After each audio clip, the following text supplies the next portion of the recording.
哇！依家全新精裝嘅房，單價只賣7000幾蚊一方喎。今日分享嘅咧係魚龍山星耀一期114方嘅一個3房。咁我哋睇下陽台一個景觀先。呢邊嘅陽台咧係朝翻南向嘅，望出去嘅景觀都算比較開闊嘅。對面咧就係金色果嶺，可以望到我哋啲綠化同埋河景嘅哦。咁呢個業主咧裝修好一日都冇住過，依家就放出嚟賣啦。樓層咧唔係高層，因為呢一間咧係屬於電梯4樓一個位置哦。呢邊咧就係我哋一個餐廳啦。入戶花園咧業主係拆咗嘅，咁咧所以咧我哋打通咗之後咧，成個廳就顯得非常之大。對翻過嚟咧就係一個廚房位置，佢咧係一個 U 型嘅廚房哦，仲預留咗一個冰箱位置俾你嘅。咁我哋出到出邊咧係有個生活陽台嘅。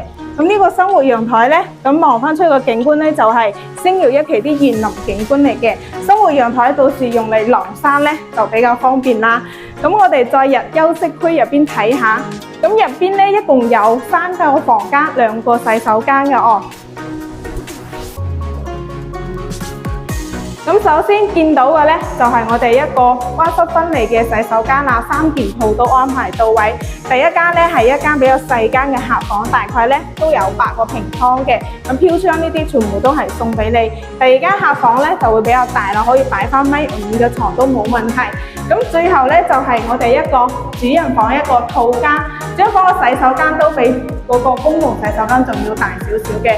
同埋我哋呢個主人房個空間咧大概就15個平方啦。咁3間房都有送飄窗嘅，全新精裝修。咁依家業主房嘅價錢咧總價89.8萬，面積係114方嘅一個3房2衛。咁首期嘅話10萬蚊就 OK 啦。咁如果你都想了解魚龍山呢邊嘅房，想了解更多咧，就可以聯絡翻小林啦。小林公司咧就喺魚龍山星耀一期樓下嘅德源優選房。想了解更多嘅話就揾我啦。